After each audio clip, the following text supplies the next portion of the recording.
Bueno, buenos días, ¿cómo les va? Bueno, hoy vamos a comenzar realmente lo que para nosotros es... Tiene sentido todo lo que hemos hablado hasta ahora para llegar al tema, a los dos temas con los que terminamos esta primera parte, o sea, el cáncer. Cualquier cosa nueva o vieja que sea buena, no importa, porque es algo definitivamente importante para ustedes como médicos. El cáncer es hoy, para los médicos de hoy, para la medicina moderna, yo diría que más de la mitad, mucho más de la mitad, tal vez entre el 60 y el 70% del quehacer médico. Venimos de una historia donde las enfermedades principales que tenía el ser humano eran relacionadas con las que le podía dar a personas jóvenes, porque la humanidad, con su desarrollo, lo que ha venido logrando es el desafío que ha soñado desde toda la historia, que es ser inmortales, eternos. Como sabemos que no podemos, nos hemos resignado a tener la vida más larga. Y parte del oficio de la medicina es esa, hacer que el ser humano viva más. Todas las riquezas de los reyes de todo el mundo, todos lo cambiarían por vivir un tiempo más. El don de la vida es algo demasiado grande frente a cualquier otra opción que nos da la naturaleza. Y ese es el fundamento de la medicina. Básicamente de lo que nos moríamos antiguamente era de enfermedades causadas por factores, por microorganismos externos. A partir de la década de 1930 del siglo pasado, todavía no son ni siquiera 100 años comparados con 3.000, 4.000, 5.000 años de historia. Es muy reciente. A nosotros nos parece muy viejo hablar de 1930, pero en realidad, frente a la historia de la humanidad, es un tiempo corto. Hasta esa época, hasta ese año, o hasta esas décadas, los seres humanos, cuando tenían una apendicitis, enfrentaban la muerte. Era algo demasiado grave. Le decían cólico miserere, porque prácticamente empezaba con un dolor abdominal y tenían que cantarle una misa que se cantaba en latín, que era miserere, y se moría, porque no había antibióticos, éramos presos de las bacterias. Y ese fue el combate que se inició en el 1930, después con la guerra mundial se perfeccionaron los antibióticos, y la humanidad empezó a darse cuenta que de pasar de un promedio de 50 años como en Colombia, o tal vez menos, como 47, 48 años era el promedio de vida de los colombianos. Todos tenemos abuelitas y bisabuelitas que se murieron de 100 años, y por esas bisabuelitas la gente dice, ay, es que antes se vivía mejor, pero en realidad no es así. Vivió mejor la bisabuelita o el bisabuelo, pero a la hora de la verdad, cuando se cuenta cuál es la historia de nuestras familias hace 3 o 4 o 5 generaciones, eran familias que tenían 10 hijos, de los cuales 4 se morían en el primer año de vida, después se morían la mitad antes de los 25 años, 1 o 2 llegaban a los 47, que eran los viejitos que contaban historias, pero realmente la medicina, cuando no era traumática o desconocida, nos moríamos de enfermedades infecciosas. La era de la guerra mundial, la Segunda Guerra Mundial y la Primera Guerra Mundial, y el desarrollo de la medicina en Norteamérica, hicieron una medicina moderna en la cual esas enfermedades hoy todavía nos aquejan, y vamos a tener más adelante una charla muy importante de lo que es la sepsis o el shock séptico, que son las enfermedades mortales por cuenta de las bacterias. Pero en general, si no llegamos a un estado gravísimo de shock, podemos combatir las infecciones fácilmente. Ustedes lo saben, hoy una gripa, la gente dice, no, yo me espero 3 días y después me empiezo antibióticos. Inclusive hemos abusado de eso. Pero en la práctica, la medicina ha derrotado, con sus conocimientos, con sus antibióticos modernos, el riesgo de muerte por enfermedades infecciosas y mucho más por las parasitarias. Hoy un país desarrollado, esas enfermedades las tiene como cosas exóticas. ¿Por qué esta introducción? Para mostrarles la importancia del tema del cáncer. Porque así como los bisnietos de ustedes, o la cuarta generación, un poco se sonreirán y dirán, hace 100 años, en el año 2020-2030, la humanidad se moría de cáncer, qué cosa tan graciosa. No conocían bien las cosas. Hoy vivimos 160 años gracias a que ni tenemos enfermedades parasitarias de hace 200 años, ni el cáncer es un problema grave y se cura de esta y esta forma, o se previene mejor. Estamos en cierta forma en esa época, en la que superamos la primera etapa. Hoy el hombre vive fácilmente, en promedio 70 años en Colombia. Las estadísticas bajan es por otras razones, por la mortalidad tremenda de la violencia, pero no por la salud misma. Al derrotar la desnutrición y derrotar las enfermedades infecciosas, y dando los pasos que estamos dando en este momento del conocimiento del cáncer, la sobrevida de la humanidad ha alcanzado límites que no se podían sospechar hace 30, 40 años. Hoy en un país desarrollado, y aún en Colombia, vemos nuestros ancianos de 80, 90 años en buenas condiciones. Inclusive desde el punto de vista de salud pública, uno de los problemas que está enfrentando el país es ver qué vamos a hacer con los ancianos que cada día crecen más. La pirámide de la población era en esta forma: abajo los niños y en la punta dos viejitos. Hoy no es así. Hoy es algo como de este estilo. Los ancianos ocupan cada día un grupo más alto. Y ocupan un grupo más alto justamente porque sobrevivieron a todas esas enfermedades infecciosas catastróficas, y entonces ha sobrevenido un problema grave. La edad es un factor o una condición en la cual el cáncer se hace más probable.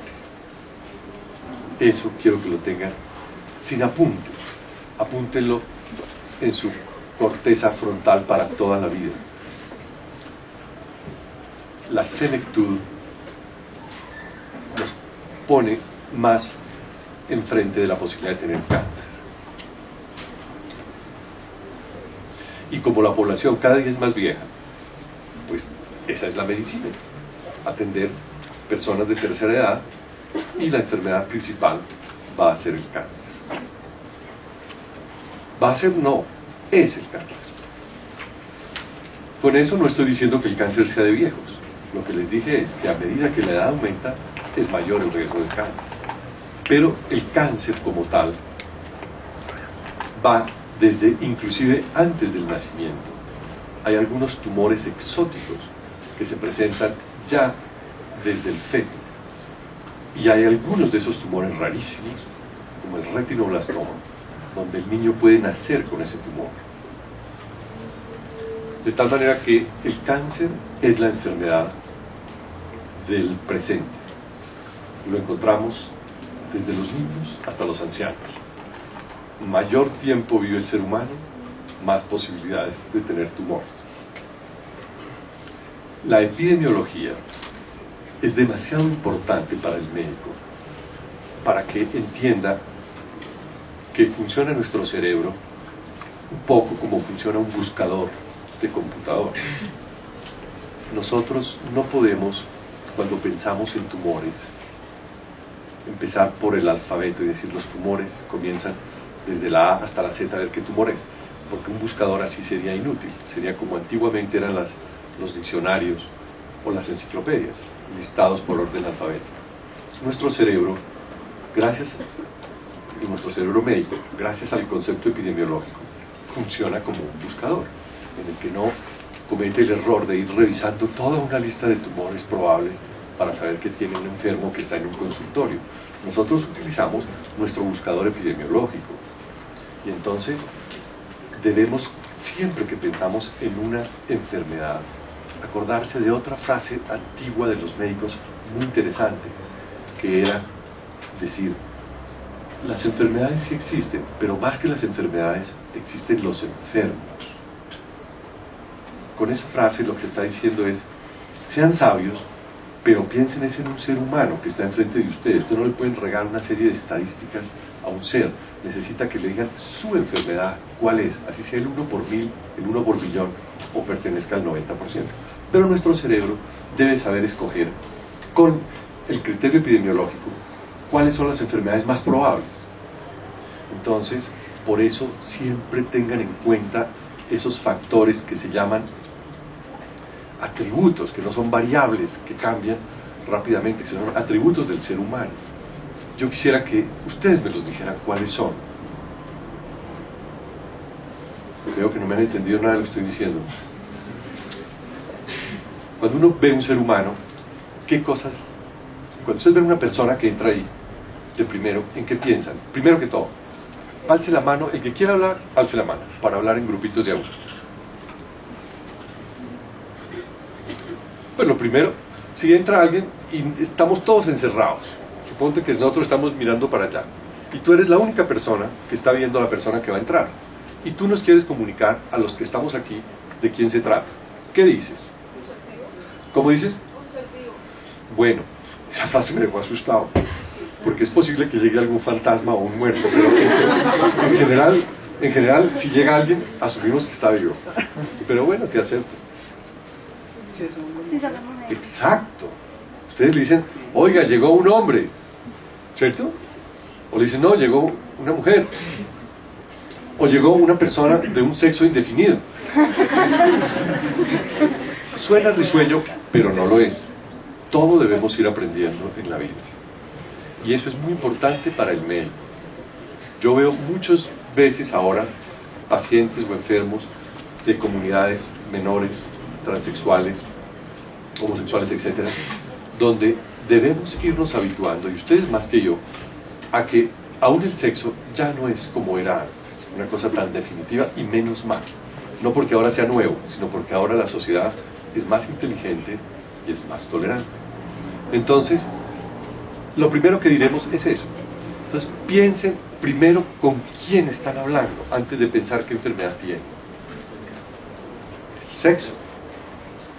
Porque cuando decimos sexo, si somos 6.000 millones de habitantes en el universo, y llega alguien, con una sola frase acabamos con 3.000 millones. Ya no pensemos en más de 3.000 millones, porque acaban de decir que llegó un ser del sexo masculino. La edad. De una vez los fundimos, y tú nos vas a decir, acaba de llegar un niño. Entonces, la mitad que eran mujeres ya nos entran porque es del sexo masculino, y después dijimos que era un niño. Entonces resolvimos que los que vienen son una décima parte de la población total, si está entre los, hablando de décadas. ¿La raza? La raza era muy importante. Era muy importante. Si ustedes ven los libros de medicina antiguos, la raza era tremendamente importante. Se las acepto, pero si me dan una explicación más sobre la raza. Porque hay ciertas enfermedades que afectan a En determinadas regiones razas. también. Ciertas regiones son las que porque el genotipo es diferente. El genotipo es diferente. Entonces tienen, digamos, no sé si, digamos, el cáncer de piel que afecta más a las personas que son blancas. Oí 3 o 4 cosas que son verdaderas, pero como todo en la vida o en medicina, las cosas no son como en matemáticas. Pueden ser parcialmente verdaderas, y esa verdad se las quiero combatir a ustedes, porque dijeron cosas interesantes. Una, dijeron, porque la raza nos está hablando de un genotipo que es distinto, ¿sí? Hace muchos años eso era cierto. Cuando ustedes iban a Islandia, encontraban prácticamente un solo genotipo, y hoy sigue siendo un país con pocos habitantes que lleva 8.000 años haciendo cruces, no consanguíneos, pero sí muy encerrados. Los japoneses, una sola cosa. Pero estamos en el siglo XXI. Eso ya no es cierto. ¿Ustedes viajan? ¿Qué pasa? Cuenten. Estaban cantando cumpleaños ¿A quién? Ah, no sabemos. Si quieren, cantemos un ratito. Ustedes dirán, pero este señor nos vino a echar cháchara de otra cosa. Miren, no importa. Las cosas que se pueden leer están en los libros y son fáciles. Pero hay cosas que yo quiero transmitirles que tal vez son, para mí, muy importantes. La raza ha dejado de ser así. Ustedes van a Estados Unidos, a Europa, o inclusive por Bogotá, y el concepto de raza en la población se parece mucho a una ensalada. Ustedes van y ven en una ensalada que hay tomates, lechugas, alberjas, no se revuelven, pero están revueltas. Eso es hoy la humanidad. Y el concepto de raza se ha ido perdiendo. En el año 2000, el presidente Clinton, o sea, hace 13 años, dijo, para el año 2050 en California no va a haber razas. Porque la atracción es muy grande y la mezcla es gigante.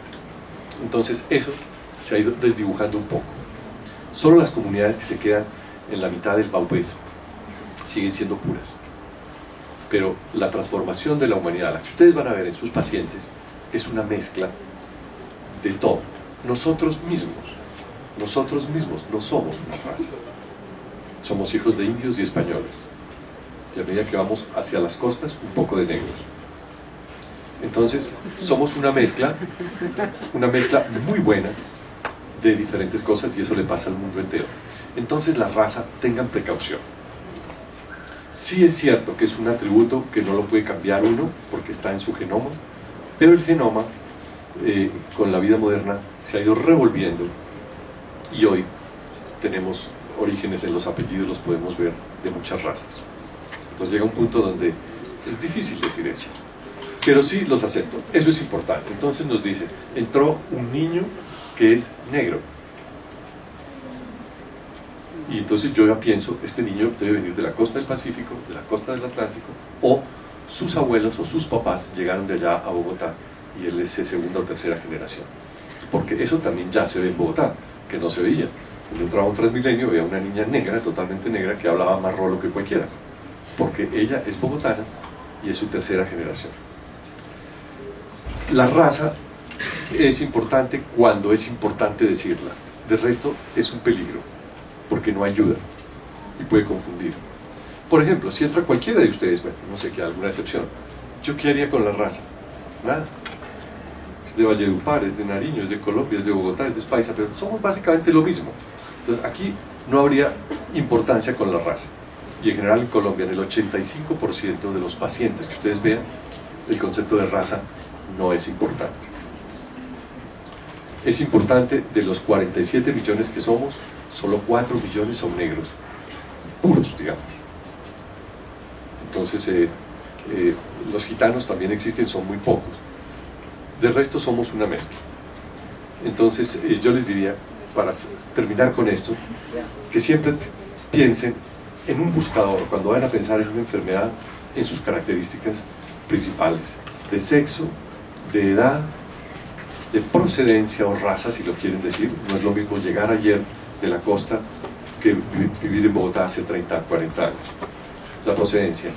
Se aplica otras características que son importantes. El nivel educativo es muy importante. Las enfermedades buscan su ubicación en nichos culturales, porque desafortunadamente en nuestra sociedad la cultura implica acceso a la billetera, y quien tiene más dinero tiene mejor salud. Por eso la educación se nos ha convertido también en otro criterio disfrazado de etiologías posibles de enfermedades, porque disfraza en ella el nivel económico, el nivel cultural, que le da un nivel de salud mejor. En todo caso, de eso es importante que ustedes lo piensen cuando van a ver una enfermedad. Diciendo esto, lo que les quería decir es que con el cáncer, aunque existe desde el recién nacido hasta el más viejo, hay momentos donde esta enfermedad se da poco. ¿Y cuál es ese poco? Digamos que los cánceres existen en frecuencia grande desde los recién nacidos, en los primeros 2 años, algún tipo de tumores muy específicos de los bebés.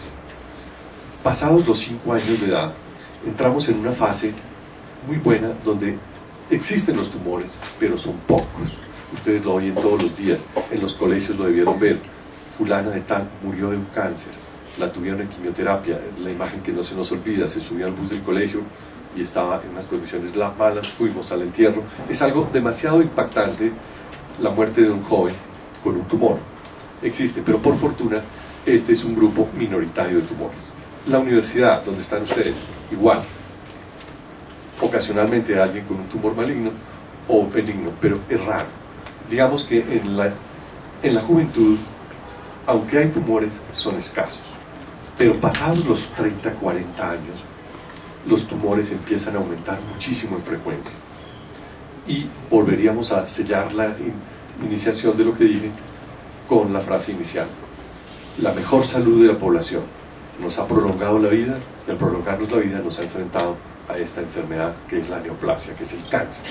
Por eso, estúdienla con muchísimo juicio, porque es el futuro y el presente de la investigación. Quienes tengan la mentalidad de ser más investigadores. Es el presente y el futuro de quienes quieran ser médicos, internistas, generales, cirujanos, oncólogos, radiólogos, patólogos, porque ese es el oficio que ocupará la vida de un médico de los que acabo de nombrar en más del 80 o 70% por lo menos de su actividad diaria. Es el objetivo no tan presente, pero se inicia, de la salud pública, porque hoy el problema ya no es de los niños que tengan varicela o que no tengan la tosferina, la vacuna, porque por fortuna eso está pasando a la historia. Hoy casi que la población en el 100% se cubre esas enfermedades. Entonces también aún ahí las neoplasias están al día de lo que debe ser. Por esa razón quiero recordarles que todo lo que hicimos desde el principio, que fue reconocer cómo la célula se injuria, cómo se adapta a la injuria y cómo se muere por la injuria, existe una posibilidad en que ni se adapta ni se muere, sino que se desdiferencia, y ese es el cáncer. Y todo era para llegar a este momento. Esta charla la dividimos en dos partes. Una, el cáncer se puede estudiar en su forma de presentación, cómo se ve el enfermo con cáncer. La presentación clínica se llama eso. Entonces hablaremos de los cánceres, cómo se reconocen. Todos sabemos, por ejemplo, que el que tiene cáncer se enflaquece, pérdida de peso, etc. También los sabremos estudiar, y es el oficio de la patología, por cada órgano. Entonces diremos, vamos a estudiar los cánceres por cada uno de los sistemas. Cánceres del tubo digestivo, cánceres del aparato genital masculino y femenino, cánceres del tracto renal y vejiga, etc., respiratorio. Y en esa forma vamos a darnos cuenta, y ustedes lo van a ver, cómo el estudio de la patología se ha ido convirtiendo en eso, en conocer los cánceres de cada uno de los órganos. Esa parte grande la vemos en la parte final de la charla, no hoy, sino la próxima charla. Y tendremos que aprender un poquito, aunque ustedes no hayan dado sino un pasito, que es un esfuerzo que estamos haciendo de, sin conocer toda la fisiología, poder mostrarles cómo se llaman los cánceres y cómo se clasifican. Para eso se requiere un poco de conocimiento mejor de la anatomía, totalmente de la histología, algo de la fisiología. Pero ese esfuerzo lo vamos a hacer.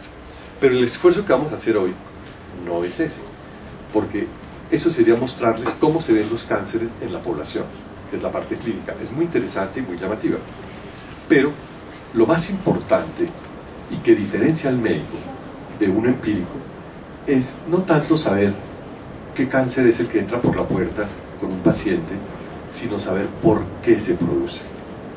Porque cuando respondemos a la palabra por qué, podemos tener en la clave, en el presente y en el futuro, cómo curarlo, que es lo que nos interesa. Finalmente no es saber cuáles cánceres hay, sino cómo se curan. Para saber cómo se cura, la única manera de saber es por qué se produce y dónde está el daño. Durante muchísimos años se pensó, hasta finales de la década pasada, que el cáncer se producía por los factores de riesgo. Es decir, que al que fumaba le daba cáncer del pulmón, que se exponía a la luz solar y era blanco, le daba cáncer de la piel. Y eso es cierto, pero eso se llaman factores de riesgo.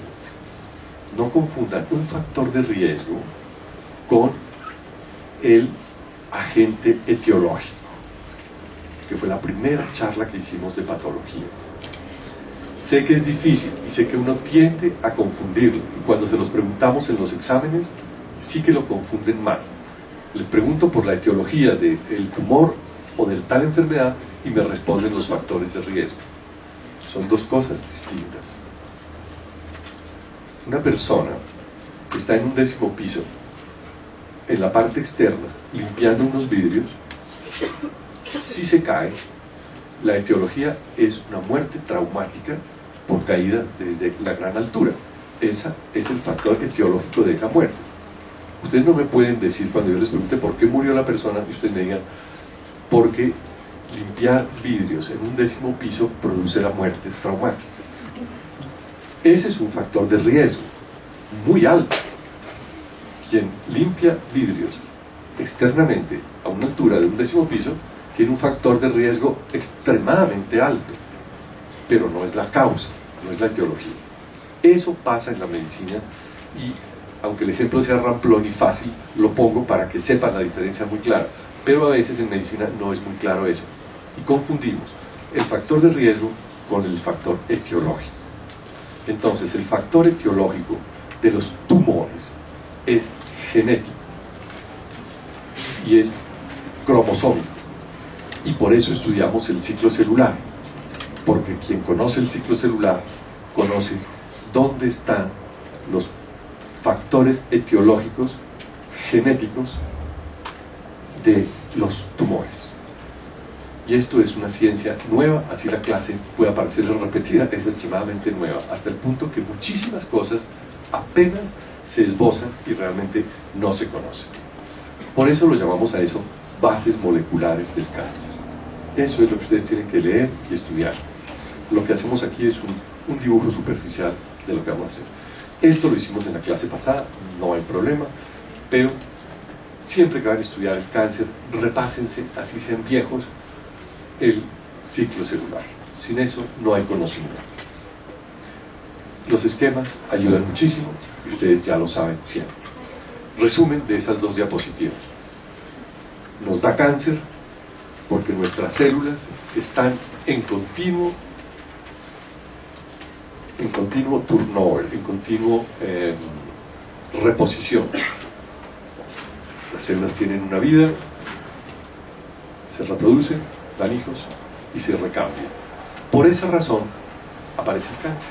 Por esa razón vamos a obtener esta enfermedad que era misteriosa, que son los tumores, los cánceres. De tal manera que entonces decimos que desde un principio fundamental en el origen del tumor es que hay primero un daño genético, pero el daño genético no es letal. Es decir, la injuria que recibe la célula no la mata, porque si fuera letal no hay tumor. Es un daño genético con el que la célula vive y se la pasa a sus descendientes. Esa es la base inicial fundamental para pensar en un tumor. Y segundo, que el tumor está formado por una expansión clonal. Esto también se los dije la vez pasada, es un principio fundamental. Cuando uno ve un tumor y le pasan un estómago con un tumor o una masa de un músculo o de un cerebro, uno ve una masa por lo general. Y cuando uno la mira al microscopio ve muchas células y todas esas células están alteradas y uno les llama células tumorales. Pero si uno no tiene este principio que les estoy diciendo, creería que el tumor se formó porque llegaron, no sé, porque muchas células se volvieron malignas, y ese sería un error.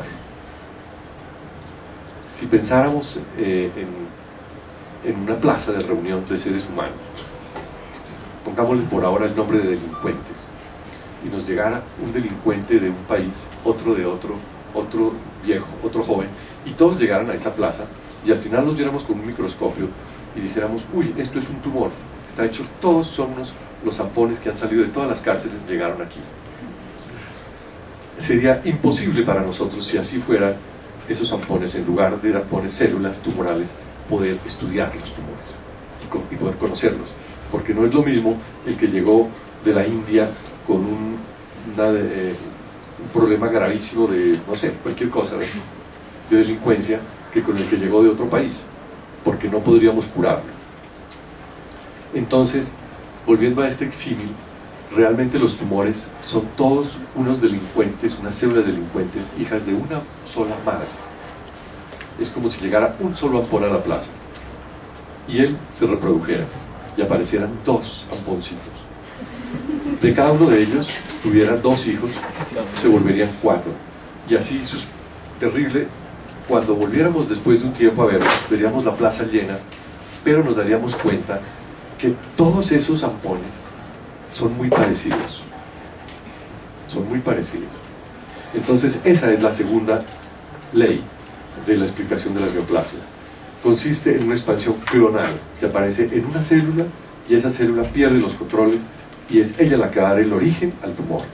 Por esa razón, podríamos pensar en tratarla, el tumor, el día de mañana, porque sabríamos cuál fue el gen que dio origen, o la familia de gen que dio origen a esa lesión.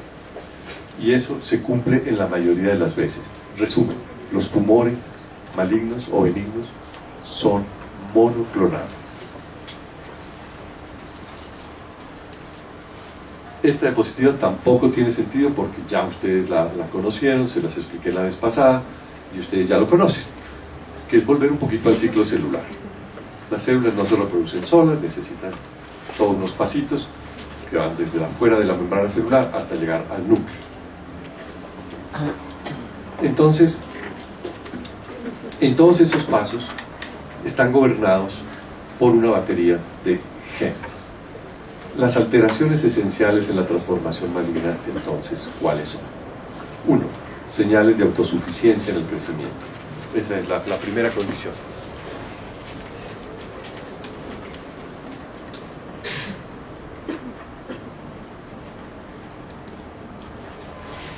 Ahora se los pongo en grande. Si la célula no obedece a un factor de crecimiento, está en la vía, en la posibilidad de que se vuelva maligna. ¿Por qué? Porque empieza a reproducirse o a entrar en el ciclo celular sin que haya alguien que le requiera. Esa es una primera condición. Segunda, las señales inhibitorias del crecimiento existen. Y existen unas familias de genes cuya función es parar el ciclo celular. Cuando esos genes están mutados, borrados, lesionados, hacen que la célula pierda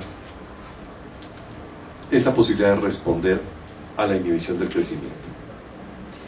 Digamos que la célula la ponemos como un carro que va hacia un abismo, y el abismo es el cáncer. Esa célula que tiene ese motor, ese carro prendido, tiene la opción de acelerar o de frenar. Los genes que promueven el crecimiento los llamamos aceleradores, o sea que inducen al ciclo celular. Ese es el acelerador de esa célula. Si esa célula tiene dañado el acelerador y lo único que hace es acelerar, muy rápidamente llegará al precipicio y formará un cáncer. Pero tiene la opción de tener un freno. Son la familia de los genes supresores de tumores. Si esos genes están dañados, entonces, aunque no se acelere mucho, la célula irá a un tumor, irá al precipicio porque el freno no funciona. Resumen, piensen siempre en eso. Para llegar a un tumor tenemos una familia de genes que nos lleva al crecimiento celular, yendo al ciclo celular, y por otro lado una familia de genes que nos frena el ciclo celular. Ese balance hace que en la vida podamos vivir 100, 200 años en el futuro, hoy 70 u 80, porque quienes aceleran nos renuevan nuestras células y quienes frenan evitan que nos vayamos al precipicio con un cáncer. Ese balance nos lleva a la vida que tenemos. Ese sería el segundo punto. El tercero forma parte un poco del segundo, que hay unos genes especializados que promueven la apoptosis y otros que evaden la apoptosis.